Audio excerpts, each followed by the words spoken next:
All right, good morning, folks. This is Jason with the Primal Outdoors channel, and today we're going to talk about the 6R80 transmission that I put into my 1994 E350 Econoline. My Econoline does have the 351 Windsor in it, which I think is one of the best motors that Ford has made.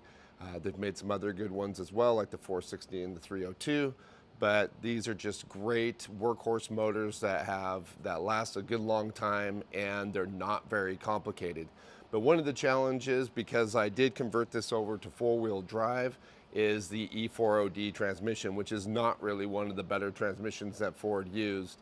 So I wanted to put the 6R80 in to increase the functionality of the van and drivability. I've done that, and it's really helped a lot, and I'm going to go over that swap with you today in this video. This video is really going to be for the guy that wants to do this in their vehicle. Ford did put the 351 in a lot of vehicles over the course of many years. Broncos, Ford trucks, Mustangs, the list goes on and on. So there's a lot of applications out there where a guy may want to put a 6R80 transmission into their vehicle.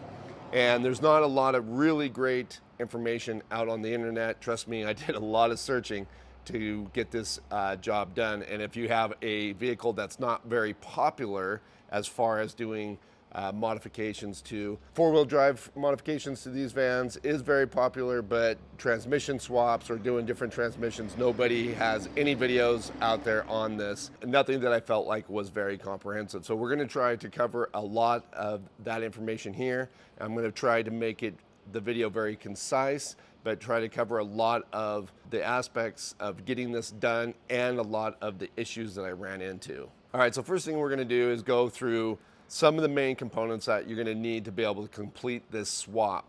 Now, the first thing, you're obviously going to need a 6R80 transmission. Now, probably the smart thing to do is to get a 6R80 transmission from a reputable transmission shop that's been gone through and completely rebuilt.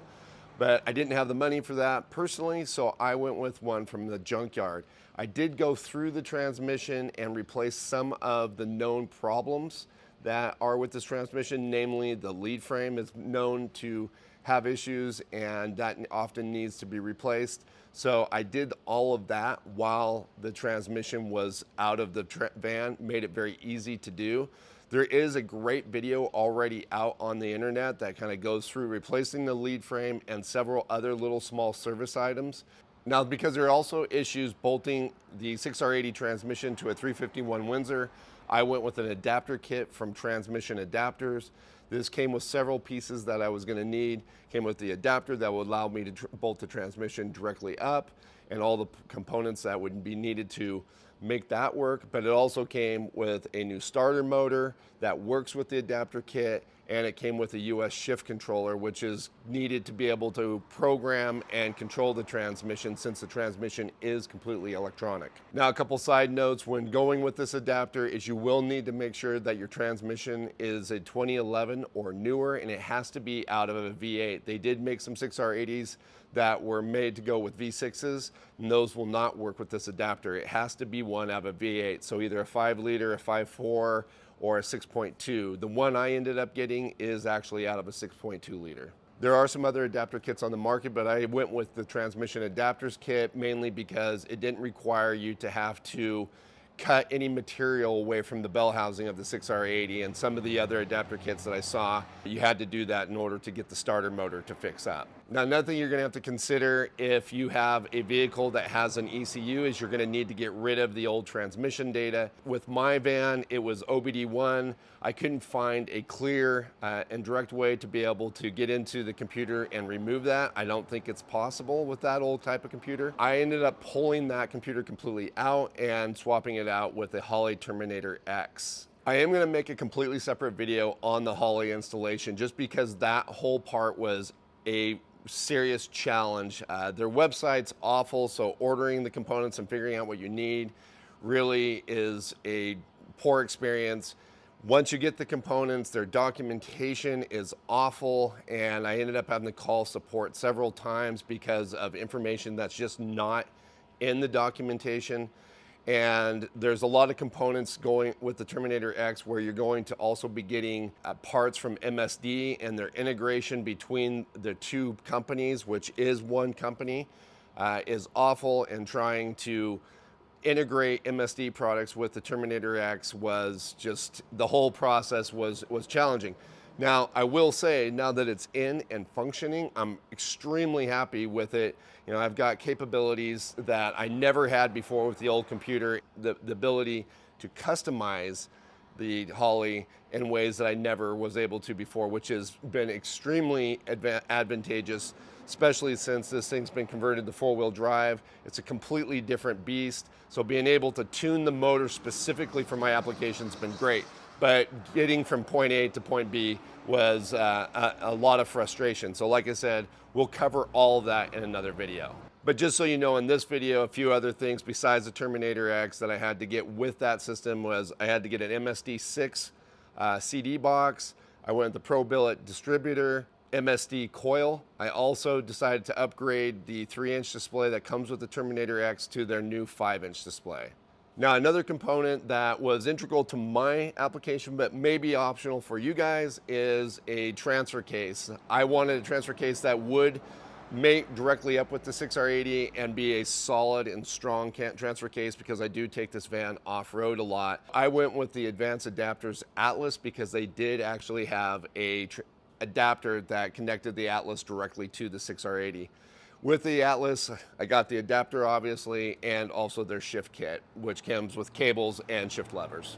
Next was my drive lines. This whole setup with adapter, 6R80, Atlas is actually about 10 inches shorter than my old E4OD and transfer case that I had before. So this of course changed my drive line lengths. So I went with double cardan drive lines from Tom's Off-Road.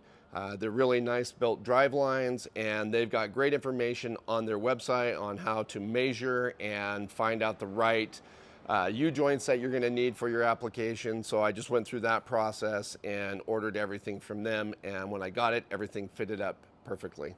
All right, so the last consideration you're going to have to make in the way of parts for this swap is your transmission cooler. The older transmission coolers use 3/8-inch lines. You're going to have to upgrade to a cooler that can use 1/2-inch or -8 AN lines. I went with the Mishimoto's transmission cooler. This one's actually for an F-150. The transmission that I got from the junkyard came out of a 6.2 F-150, so I just figured that would mirror up well.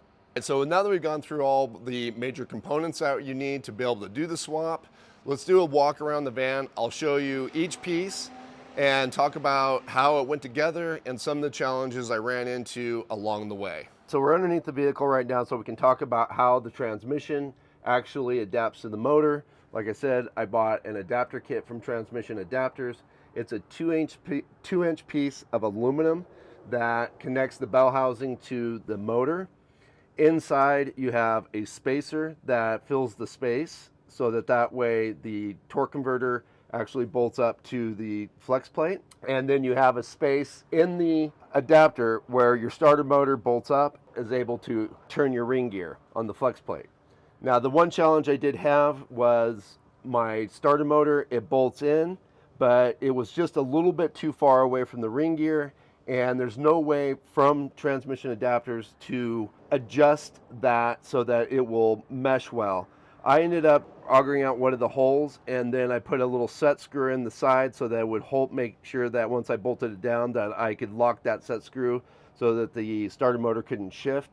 I did talk to Transmission Adapters about this, and I'm thinking they are looking for a way to improve that or offer a way for it be adjusted in the future. The other thing is that you're going to have to think about is your flex plate. On Transmission Adapters website, they say your stock flex plate should work. I found that not to be the case. It really is going to depend on the transmission you had originally mated up to the 351. Ford used 2 different flex plates throughout the years. They were all 28-ounce externally balanced, but they were shaped differently. And the one that I had with my E4OD didn't work with this adapter. I could not get the transmission to actually come all the way together because the flex plate was designed in a way that pushed out a little bit. You're going to have to figure out which flex plate you have. I put down in my description the part number of the flex plate I ended up using, and I will say this was another of the more aggravating parts of this install, because I ended up buying 3 flex plates before I found one that was of quality. The first flex plate I bought was so poor quality that they still had MIG wire hanging off from one of the welds. It was just horrible. Hopefully this right here will save you a ton of time and money, knowing that you need a certain type of flex plate. I went with a Hayes, and like I said, again, the part number's down below. It seems to be built well. The welds seem to look good, so I think it's a decent flex plate. I've also told transmission adapters about this problem, and I've encouraged them to just maybe figure out and offer a flex plate in their kit, so you guys don't have to deal with this in the future. But if they don't, the Hayes one that I put down there did work with this setup. Now, one more issue that I found with the transmission adapters kit is their backing plate. So I forgot to mention in the beginning that it does come with a backing plate that goes between the adapter and your motor. The backing plate they have, I think, was actually made for a different setup. Doesn't seem to be directly designed for this application. There was a lot of little gaps and holes that would allow debris to get inside the bell housing. So I ended up having to go under here myself and weld on bits and pieces to cover everything up. If I ever pull this down again, I think I'll use my plasma table and just design or make my own, or hopefully they'll have a better one in the future, because again, I let them know and kind of complained about this, that this needs to be a better designed backing plate. All right, so I've turned around here a little bit so that we can look at the transmission lines coming in. The lines I made myself by buying some steel braided transmission line and fittings, and then I custom made the lines that come in. Connecting the lines directly to the transmission, I bought an adapter kit from Power by the Hour. I'll put the part number down in the description, but it will allow you to, it goes into the transmission, and then it allows you to use 8-in compression fittings to connect to the transmission. And I'm super happy with that, because that it hasn't leaked or anything like that. There's no dripping, so that seems to be working well. Now, the second thing we're looking at is the shift brackets for connecting the shifter cable to the transmission. I decided to go with a floor shifter from Rad Designs. I really wanted a low-car shifter. They have one specifically made for the 6R80, but they were on back order everywhere. I couldn't get one. It was going to be weeks, people were saying, before I could get a hold of one. So I ended up doing some more research, and I was able to find a floor shifter from Rad Designs that's also made for the 6R80. So I went with that, and I've been very happy with it so far. Now, it did come with its own brackets for connecting the shift cable to the transmission, but unfortunately, the shifter, the way they were going to route the shifter cable in, was going to interfere with my Atlas transfer case and the way the shifter cables come out of it. So I had to design this bracket here myself so that I could reroute the shifter cable. And so I made this bracket here, and then the shift lever actually did come from Rad Designs, but I had to modify it because I was coming in a different way. So I had to modify the bend on it in order to make this work. But it's all linked up and works well and shifts well from inside the cab. All right, so we moved around again, and we're looking at the transfer case. This was pretty easy to set up. Like I said, it came with an adapter that connected directly to the transfer case from the 6R80. That worked well. I didn't have any problems there. The Atlas transfer case did come with a little bit of assembly. You have to assemble the shifter cables and make sure they're all adjusted right. I'm not going to really go through this in this video, just because Atlas does have a video of their own talking about how to do that. Plus, if I understand right, they've changed that setup and it's now much easier and straightforward. I actually bought this transfer case like 2 years. That's something I didn't mention earlier in the video, that I've been buying parts for this swap for 2 years. So some of this stuff I've had for quite a while, and I've had this transfer case for 2 years. This particular setup, it is a little bit confusing even after watching the video. Once you kind of get the gist of it, it's not really that bad. Now, another thing that I had to do for my setup, again, because like I said, this whole setup is 10 inches shorter than the old setup, is I had to build a new cross member. So I built this cross member. It's custom. Depending on your application, you might be able to find a company that's already making a custom cross member for 6R80 swaps. Like I said, Fox Body Mustangs and Bronco, there's a lot of people wanting to do the 6R80 swap on those. So you might find something already out there in the aftermarket. Again, E350 van, nobody's making anything, so I had to custom build this cross member, and real happy with the way it came out. I was able to use the stock mounting locations for the old cross member and just make it come straight. The old cross member actually bowed in this way, so it mounted where this one is, but it bowed inward or towards the rear of the van to actually mount to the transmission. This one actually worked out really well. I was able to bolt to the stock locations and then just make a new straight cross member across. Just one of the things that you'll have to deal with, there's a lot of custom, when you're doing something like this, there's a lot of custom parts that you may find that you're going to need. So here, let's talk a little bit about the shifters. Here we have the shifters for the Atlas. The Atlas can allow me to shift my front and rear axle separately. So this shifter here is for my rear axle, and this shifter here is for my front axle, and I can do high and low range on the different axles. So I can be in front wheel low range, front wheel high, or I can be in rear wheel low range or rear wheel high, or I can be in four-wheel drive low range or high. So it gives me a lot of different options when shifting the van as far as my transfer case. This is my Rad Designs floor shifter. I still need to build a nice little console to go over it, but for right now, it's totally working fine. But this controls, my park, reverse, neutral, and drive. But I can also shift it, so that would be drive. I can shift it back one more. That puts it into sport mode. And then there's two little momentary switches that are wired to the US shift controller. And when I pull the shifter this way and hit that momentary switch, it will shift the van manually up a gear, and when I go this way with it and hit that momentary switch, it will manually shift the van down a gear. I can be in drive and the van will do all its own shifting for me, or I can come down to sport mode. That puts it in a manual configuration, and then I can manually shift all 6 gears.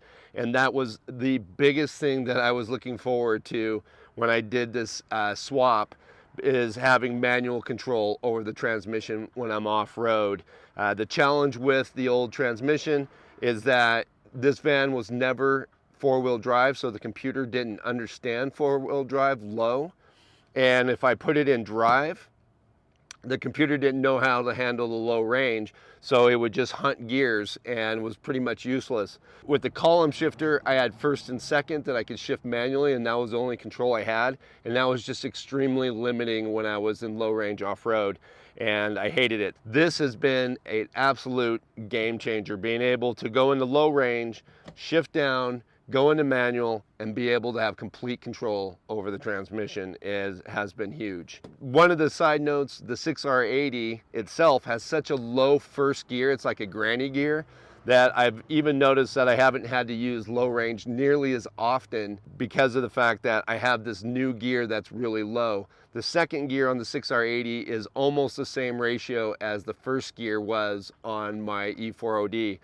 The first gear on the 6R80 is 4.17 to 1, and it just gives me so much functionality when I'm off-road. Like I said, this is shifting and being able to control the transmission for me was the biggest reason for doing this swap. Now this next piece is completely optional. It's really going to be determined by how you want to interact with your transmission and when you're driving. Now my dash that I had here before, the old van dash being the 94, was getting outdated. Some of the gauges were starting to fail. What I decided to do was build my own dash. Now this took a lot of time because I had a lot of design to figure out the exact curvature of the dash, getting everything to align and getting it all to work well. And this, I would say, is prototype 1. I'm really happy with it, but I do think I'm going to make some changes in the future. But this just gave me a great setup because I was able to put the Holley Terminator X screen here so I can easily see it through the steering wheel, just like I was looking at a regular dash. And this screen gives me tons and tons of information about how the van is operating. Of course, it gives me things like RPM and all that as well, but there's just a lot of information that I can derive from the Terminator X that I could never get from the other computer. Down below it, I have the US shift controller. This is what controls the transmission, and it has its own little display that tells me how fast I'm going. The Terminator X can tell you that too, but I actually just use the shift controller because it's calibrated to the size tires and gearing I have, and I've checked it against GPS several times and it's dead accurate on my speed. So I use the speedometer on this, but this also tells me what gear I'm in, and it will also tell me the temperature of the transmission. So very useful information, easy to see as I'm driving. And again, the Terminator X gives me tons of information, and it's also easy to see while I'm driving.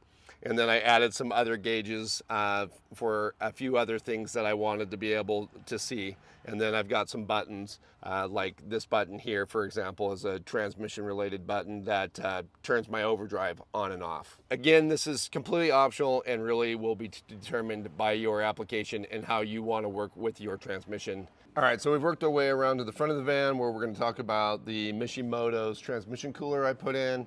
There was a cooler in the van before, like I said, but because of the 1/2-inch lines and needing 1/2-inch lines, I had to go with a different cooler. To get this installed and working back here, what I ended up doing was pulling all my grill parts off, and then there was a big plastic piece that went across that the grill connected to. I pulled that out, and then I just refabricated my headlight mounts and the transmission cooler mounts so that way I could still connect my grill parts to the new mounts I made, but then it freed up a ton of space behind the grill, and I had lots of room to add the new cooler. That was a big project, and it took a lot of fabricating and design, but I'm really pretty happy with the way it came out.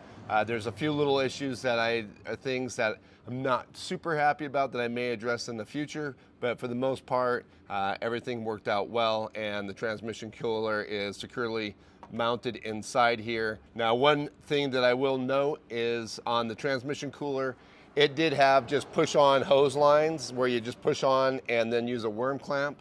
I didn't want to use that because the reason why I started this project now instead of waiting a little bit longer was because my hose clamp, the worm clamp, broke and it came off and dumped all my transmission fluid out and killed my E4OD. So it kind of prompted this project getting started, and I didn't want that to happen again. So what I did is I bought some weldable bungs, and I took it to another old friend of mine that is a great welder and TIG welder, and I had him TIG weld on those 8-in compression fittings onto the cooler. Now I've got a good secure connection from the cooler all the way back to the transmission. I don't have to worry about a crappy little worm clamp breaking again. All right, so the last thing I'm going to touch on is wiring. Now, I'm not going to go into detail because, again, this is totally application specific and how you want to wire it. I am going to say that this is probably half the battle, is just wiring the shift controller. And if you are like me using a Terminator X, there's a whole lot of wiring that goes on with that. In fact, it replaces your entire factory harness for your engine. So that's a lot of work. And then again, where I decided to go with a different dash, that added a lot of other wiring that I needed to do to get everything to function and work the way I wanted it. I will say that the US Shift manual that comes with the controller, it's got good information in there, good wiring information. So if you just follow that, it should be pretty straightforward on how to do everything.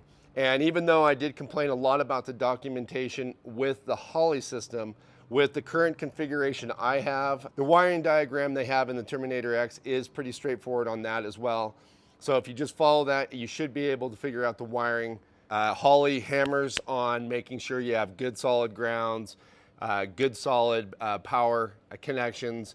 They're very adamant about running your power for the Terminator X and the US Shift controller, making sure that those power go all the way back to the battery, and that you just, again, have very good solid grounds.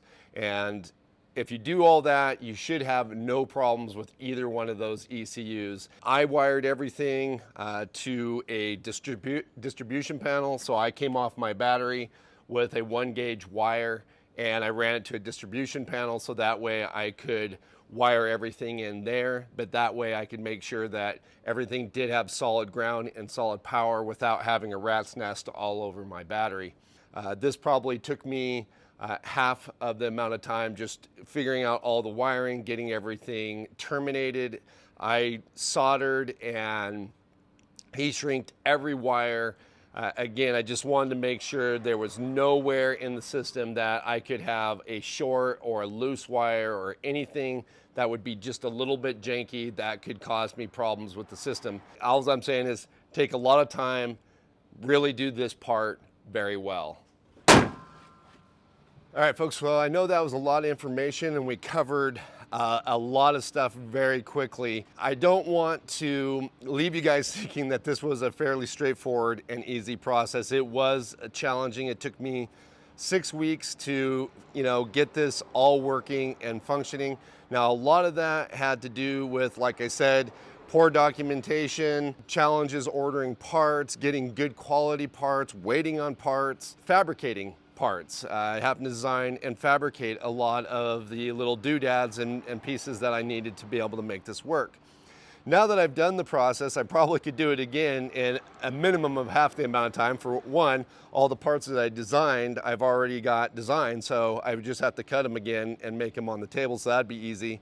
Some of the frustrations like I had with the flex plate, which took me probably a week and a half of screwing around between shipping and getting bad parts and all that. I know which flex plate I would buy, and I'd just buy that flex plate and have it on hand. So that would cut out a solid week and a half of screwing around there. And then, ordering the Holley stuff, which, like I said, I'll go over in another video. I know exactly what parts need to be ordered now. I know exactly how they need to be configured and go into the van. And again, that process probably took me a couple weeks of screwing around with Holley and a lot of, having to order stuff last minute and shipping because it wasn't clear in the documentation that I needed this piece or that piece. Now that it's all done, I could do it easier. I hope I don't have to, but I'm hoping this video and, like I said, the next Holley video that I have coming up will help you guys so that you can cut the amount of time down a lot and not have to go through a lot of these frustrations. If there is a piece of this that you feel like I went over too quickly and you would like some more information, definitely hit me up down in the comments. I will be watching the comments for legitimate questions and trying to help you there. I'm also going to work on my website, primaloutdoors.com. I'm going to work on putting a complete write-up about this so that you guys can reference that as well if you're looking to do this upgrade. After being able to use the vehicle now for over a month and putting about, I think, somewhere in the neighborhood of 800 miles on it, some of it driving over mountain passes. I had the opportunity to do some beach camping, and I was driving the van in 4-wheel drive on the beach. Doing this was absolutely worth it. It was a nightmare, it was a headache, it was stressful, but now that it's done, it has been totally worth it. Having the 6-speed in there and then the functionality of the US shift controller and being able to get in there and fully customize the functionality of the transmission specifically for my van has been awesome. The way the van shifts on its own is great. It's so much better. Not only do I have the extra gears, but just when it decides to shift, it's so much better. And I was able to tune that based off of my experience driving the van. And so being able to get that kind of customization is awesome. The same thing with the Terminator X, even though that's kind of a side note to the transmission, but now I have able to customize the way the motor runs, and it's just running so much better than it ever did before. It's quieter, it has more power, and the added perk to all of this, it's not the reason why I did it so that I'd have more control over the transmission, but the added perk is I've gained about 1.5 miles per gallon out of the van on average. At best with the van, with the old transmission, the old computer, I'd get 10.5 miles per gallon. Now I'm getting on average 12 miles per gallon. So, I mean, not a huge bump, but still an added perk because, like I said, the real reason for doing this was having better control over the van, off-road, better control of the transmission, what gear I wanted to be in. Like I said, I hope you found this video helpful. I know this is going to be very specifically oriented to guys that are out there looking to modify their vehicles and not to my normal subscriber base. Anyways, like I said, comments and questions leave below, and we'll catch you guys again outside.